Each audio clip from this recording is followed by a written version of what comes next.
All right, and welcome back to our fifth and final module.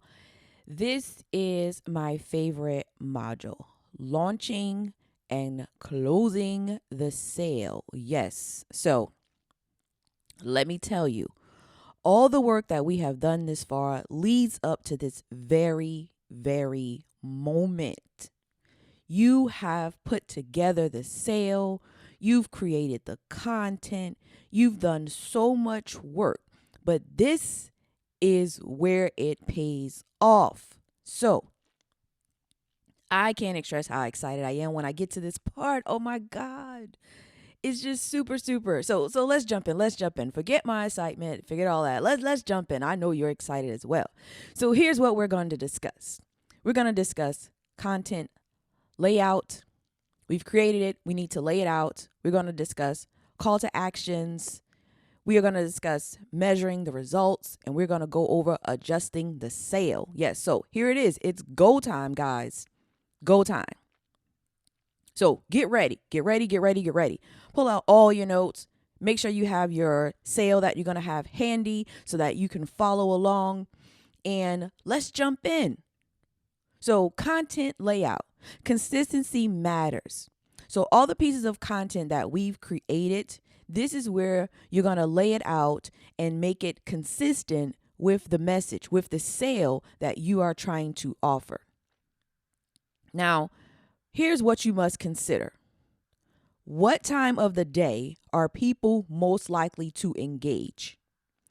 Engaging meaning respond back to your email if you say hit reply and let me know, or even in the email if you say go ahead on and book an appointment. What time of the day are they more likely to open that email, to engage with the posts on your Facebook page, to actually view your stories when you're posting in the stories? So what time of the day people are most likely to engage is something to really consider. Here's a tip. If you see a lot of traffic on your post in the morning and then at night, then you don't really have to put a big statement post in the afternoon where people are more than likely won't see it at all. So this is what knowing the times of the day that people are most likely engaged. Typically, people look at their phones, first thing in the morning, around the 8 o'clock hour, and then at night before they go to bed around the 9 o'clock hour, or when they're calming down, kids in the bed, shows on, things like that. So those are the good times of the days. If you know you have a good working clientele, then they're more than likely to view emails, posts at lunchtime also because they have some free time, and that relaxes the mind. So they're not dealing with their work. They're on their personal time. So they'll go ahead on and scroll through social media, check the stories. So lunchtime may be an ideal time for you as well if your clientele are working 9 to 5 individuals. And we also must consider the content flow, like the mix up of the content. So you've created a nice, different pieces of material, but now we have to create that flow. So creating the content flow, you don't want to post the same thing all the time. So you have to have like a nice mix up of it. But don't worry, I'm going to show you how to do that. So remember how we laid out the times when we need to post, what days we need to post in the previous module. And here we have a list of all the content that we've created already to post. We know the days that we need to post. So let's take this content and actually lay it out a little bit more in detail in the calendar so you see exactly how to create consistency. So once again, here's week 1. Remember up here on our calendar, week 1 was to post on a Monday, post on a Wednesday, Friday, and Saturday. So here's the week. So Monday is where you would pose a question and send out your newsletter to begin. So the newsletter begins this whole sales explosion.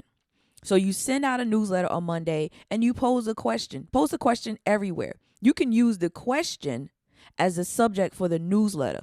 You can use the question in your stories for people to, is a yes or no type question. You can use that in your Instagram stories, or you can post it on Facebook and have people message you back. Post it on your page. So basically, you're going to take that one question and utilize it everywhere. Everywhere. And then on Wednesday, which was our next time to share something, on Wednesday, we're going to make a bold statement. And remember, all of these pieces of material that you created is related to the sale. So on Wednesday, we have a bold statement. And on Thursday, we'll put a testimonial. Our testimony is going to, vouch for us. Remember, we discussed in the last module what a testimonial is. So on Friday, you posted it. Now, on the long side, you'll see the times of the day. So we want our newsletter in question to go out in the morning. And then here's our afternoon block where we'll post something. And then here's the evening block. So in the evening, people are off the work, driving home. Maybe they're looking when they get home. Or you can either do later evening to put your testimony down here. But on Saturday afternoon, we're going to post a flyer. We want to give people time to get up and get their day going. So we'll post our actual flyer Saturday afternoon. So here's a weekly layout. This is week 1. Now, on week 2, we start to move around and we have more things that we're posting. So on Sunday afternoon, we're going to post the video slot. On Tuesday, we're going to post that question, and then we'll send out an email blast.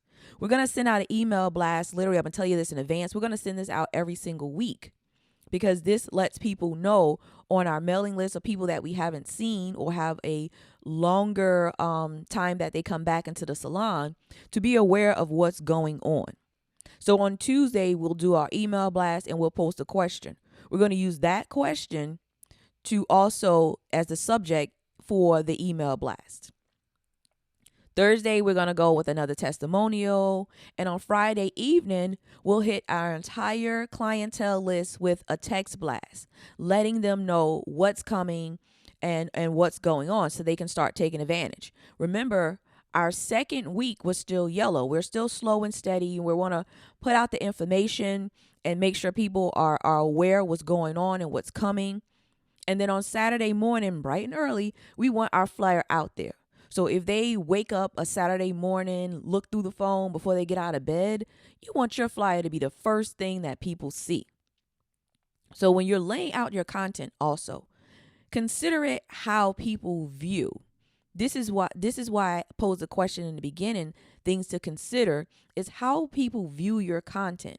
Think about what they are doing at different times of the day that they may take a look at your information that you put out. So week 3.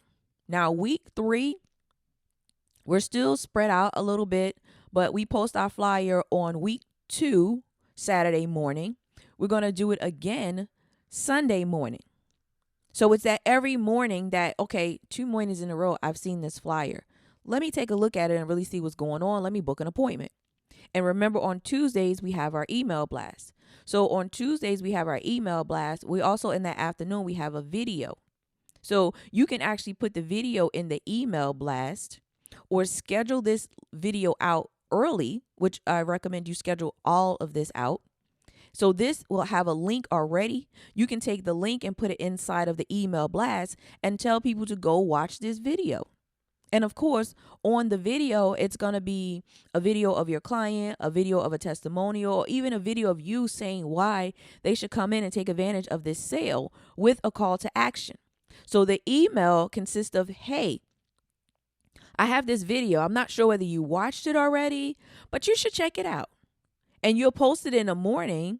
So when it's by the time people open their emails in the afternoon, the video is already posted. It already has a link. And then on Friday afternoon, of course, we're going to hit them with the flyer again. But on Saturday, we have more things coming up because this Saturday begins, this is the third Saturday over here. This begins our go time. So on Saturday morning, we start with a question.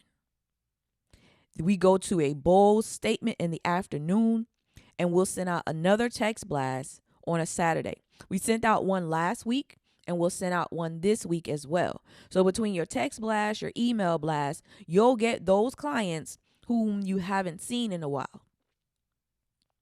So that's your Saturday afternoon. Now, this is week 3. Now, get ready because here is week 4. Look at this. Look how week 4 is a go week. Remember, we said we're going to post every single day on week 4 because this is our last week to get the word out before our event next week.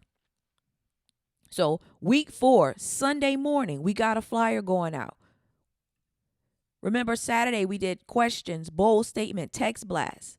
So Sunday morning, we want that flyer out again. Sunday afternoon, we're going to put out a video.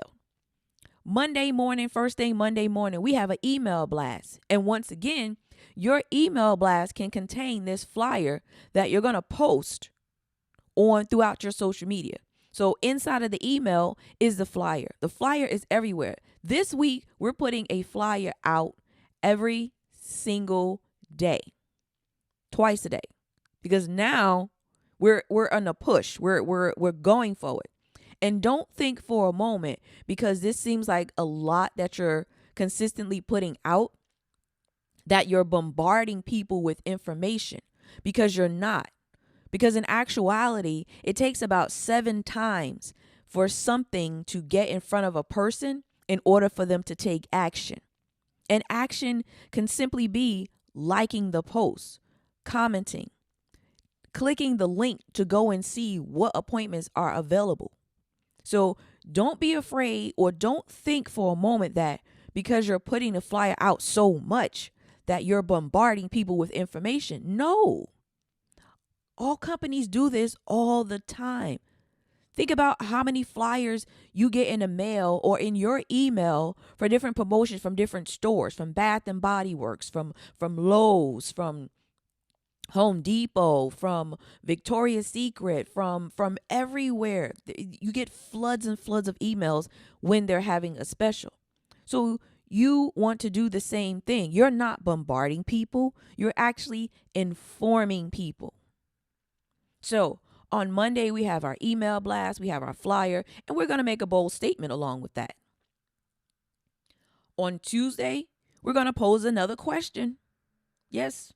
And we're going to get a little bit more in detail with the question also. Let's get specific with these questions on this final week that goes with the service that we're going to provide. We're going to post that flyer, and we're going to post the flyer again. And then we're going to go with a video, and we have a testimonial. On Thursday, we got our last push for our text blast along with the flyer. Friday morning, we're questioning it up. So we have at least 2 questions that we're asking this week. We have at least 2 videos that we're posting this week. And we have at least 2 testimonials that we're posting this week. We have 2 bold statements also. So we have a good variety of content that we have laid out. This consists of your content layout, your content format. So all the information you have over here, you want to mix it up. Now, by any means, if you like, okay, I know something else that can be useful for posting the content, I want to utilize that. Utilize it. Put it in the mix up. Schedule it out. If you know that you want to go live and talk about your information, then you do that. So the live can actually be a video, or it could be a recorded video. It could be anything. So if you want to get really detailed, some more in the type of content that you're going to create to help promote the sale, by all means. But the objective is to see how you create a layup without sounding repetitive, that you may think you are, but you're mixing up the information. So the objective is to mix up the information as much as possible, but have a lot of it out there. Now, on week 5, this is our last week. So Sunday morning, we'll do an email blast. to get the word out, once again, last minute. We want to do that last minute word. We want to do that last minute push. On this day, you literally can post all of your pieces of information, the last pieces of content that you have. You can post that literally all day long, because that's the last push before Monday is the day. Monday morning, you post a flyer every single morning. You really don't have to do a lot of mix up on the actual day of the sale. What you can do is the day of the sale is actually do live videos. So on this day, you can actually do live videos inside of your salon showing people, hey, listen, we're started. We're ready to go. We have our client mix up, like get people excited. Even though you may be completely booked, it's still building on what you're going to do the next time you have this. Is that excitement you want to have around it. So now, what type of call to actions do we need to have? We've laid out the content, how we're going to post, where we're going to post it at. But what do we tell people to do? Right? It's follow my lead. You have to tell people to do something as you post this out. And what you tell them is not always book an appointment. So here's some key points is when it comes to call to action, it also tells people what to do, but it also gives them direction. It gives people direction. It tells you which road to go down. It also entices engagement, and it forces people to take action. So these are key points that I want you to remember whenever you hear someone says, make sure it has a call to action. This is the purpose of having one. So here are some different forms of CTA. CTA stands for call to action. Call to action. Call to action. That's the CTA. So some things you can say inside of your email, you can say, click here. On your posts and things like that, in your stories, you can say, follow the link. Follow the link in my bio. You can say, follow the link at the bottom of the post. You can say, follow the link to schedule. So follow the link is a call to action, but you can also add information after the word follow the link. Another thing that you can do is you can say share and tag a friend. So when you're posting your flyers and things like that, you can switch it up with saying share and tag a friend. Or book your appointment, be sure to tag a friend. When you post questions or post videos, you can do share and tag a friend also. And of course, you want to use schedule your appointment. And when you're posting throughout your stories and different other Instagrams, double tap if you agree. So you may pose a question that someone may or may not want to tell publicly that, yes, I look crazy. Yes, I do agree. I have orange hair. So you can simply say, double tap if you agree. That is going to create that engagement around your post also. Another thing that I want to throw out there, when you do have call to actions and people actually take the actions, it shifts the algorithm of your Instagram, your posts, and your emails. Because people are actually engaging with the information that you're putting out there. So when they're engaging, it sends a signal to the platforms to say, hey, people like what they have to share. Let me show what they're sharing to more people. This is why it's important to have call to actions, because it gets people engaged with the material that you're putting out, with the content that you're putting out.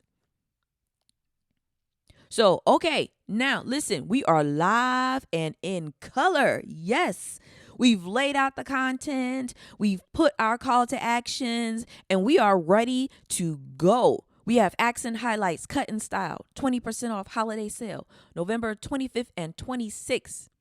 There is nothing else you can do at this point. Once you've created the content, once you schedule it out, your time now is to engage with the content that's coming back and to get your staff, get yourself ready to color, ready for the sale. Make sure everything is set up. Maybe the last thing you'll do is have refreshments. We tend to want to have an elaborate fresh refreshment bar or something like that, but that's fine. That's a last minute pickup before you go into the salon and you guys are ready to work for the day.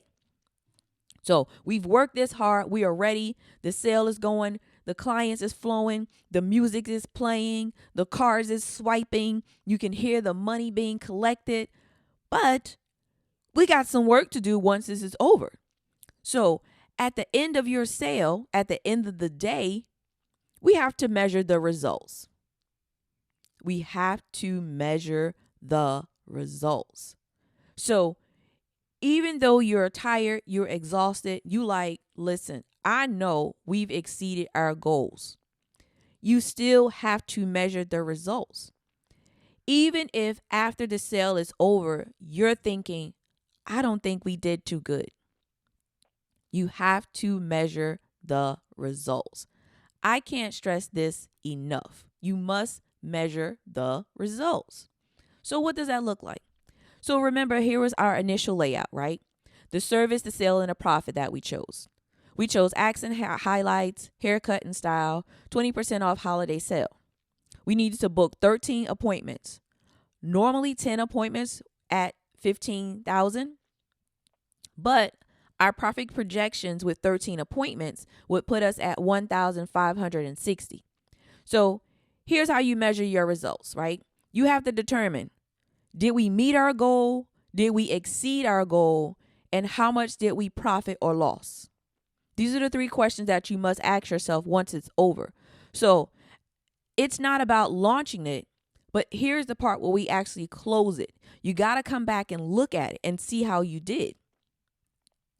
Now, remember, we have our sale, right? So here's the part where you ask yourself, did we meet our goal? If the answer is yes, we've met our goal. Did we exceed our goal? 100%. Yes, we've exceeded our goal. But how much did we profit after the goal? So if you met it, then yes, it's obvious that you made the $1,560. But if you exceeded it, now you have to come back and do some extra calculations so you can see how much you've exceeded it by. So we serviced 20 guests. We were only supposed to service 13 guests right here. We were only supposed to service 13 guests. However, we serviced 20 guests. And at 20 guests gave us a total of $2,400, which if you subtract the two, it's a difference of $840 over profit, over our goal. So our goal was only to do $1,560, but we went over that and our profit was $840. Now, mind you, I am using whole numbers. You are actually going to use real numbers. So I'm just using some fictitious numbers right here. So if you service 40 people, you and your team, then you will put 40 in this spot. But for the sake of this training, we did 20, which was in excess of our 13 guests. So we made an additional $840 on this sale. So what if you said, did you meet our goal? No. Did you exceed the goal? No. Okay. So let's take a look at the numbers and see what happened. The goal, remember, was 13 guests. However, you only serviced 10. You were 3 short. And in servicing 10, you made $1,200, which means because you didn't meet the goal, you subtract the 2. And in subtracting the 2, you lost $360. So you didn't come in close to, you came close, but you didn't meet it. So a loss is a loss, but you have to realize what the loss is. So we lost $360. Not bad, but now it's understandable because you actually came back after the sale and did the math.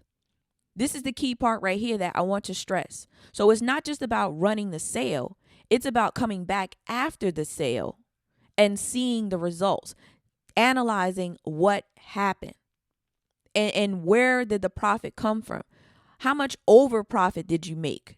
Don't guess it. Have a real number.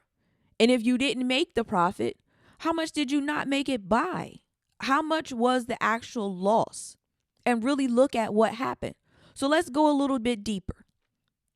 Here's a bonus, right?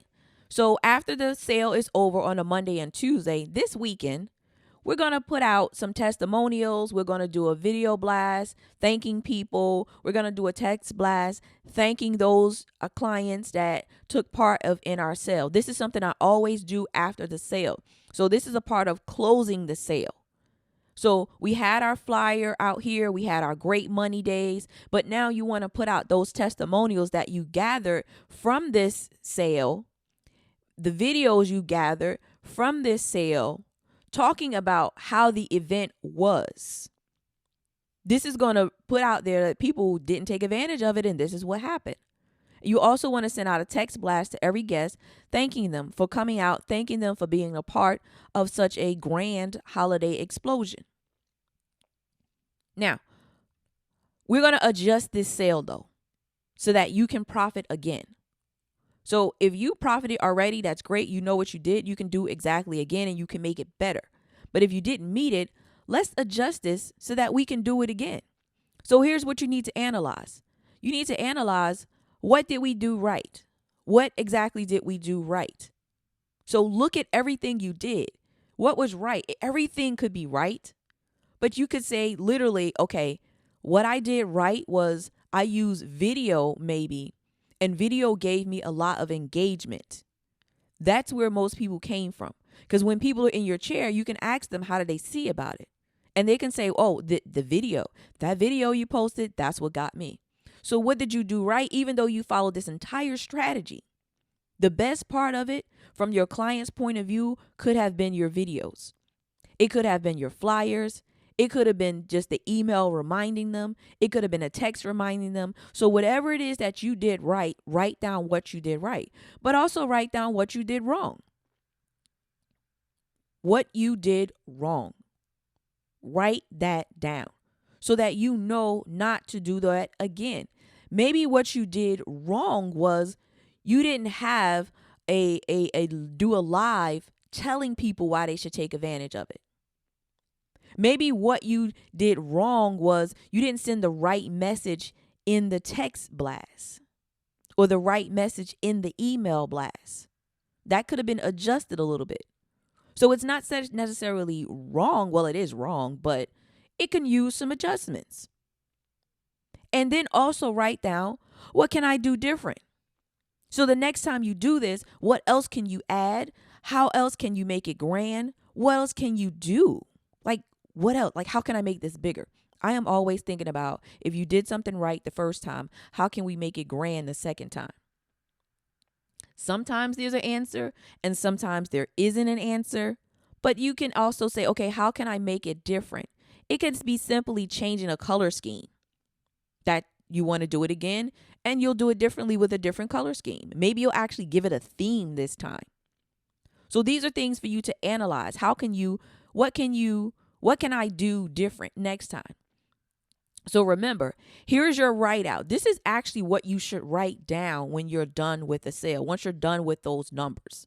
So this is what you will write down. You will write down the title that you did, accent, highlights, cut, and style. You will also include the breakdown of the prices, the actual a la carte prices, the 20% off holiday sale, the day you have it, book 13 appointments at $120. Normally, 10 appointments is at $1,500. Your profit projections was $1,560. Your analyst came out to, your goal was 13 guests. You service 20 guests and you profit this. And then underneath of that, you start listing, what did I did right? What did we do wrong? And what can we do different? This is actually how you lay out your sale so that you can pick up this same note, this same sale, and do it again and again and again and again. So now that you have successfully laid out the sale, we've launched the sale, we've had every piece of the sale, we've even closed the sale to look at our numbers. We've analyzed it. We know what we did right, we know what we did wrong, and we know next time what we're going to do differently. Moving forward, you can actually pick this sale up again and have it every single holiday because you know what it looked like. You know the material that you have that have to be included in there. You adjust the material and you do it again again and again and again, every single holiday. And this also gives your guests something to look forward to. If you had this last year and the holiday come back around again and you have it again, they're going to remember, like, wait a minute, I remember that from last year. Oh my God, I didn't take advantage of it. Let me book an appointment early. Or they're going to start asking you when the holidays get close. Remember that holiday sale you had last year? Are you guys going to do that again? So when you lay it out and have a whole entire launch strategy, it's easy for you to pick it up, tweak it, and do it again. Another thing to do too is once you analyze and see how everything looks and everything lay out, have a meeting with your team and let them know the results of this. Give them the heads up. Let them know, okay, this is what happened. This is the end results from the 2 days we have. You guys were amazing, and I want to let you know what the results were.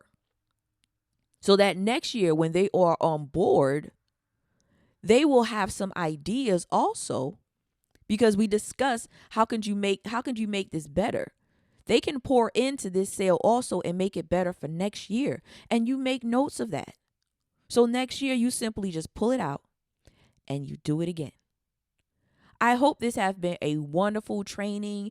It has been so exciting, teaching you, showing you, just walking you through step by step on how to prepare your salon for a holiday sales explosion.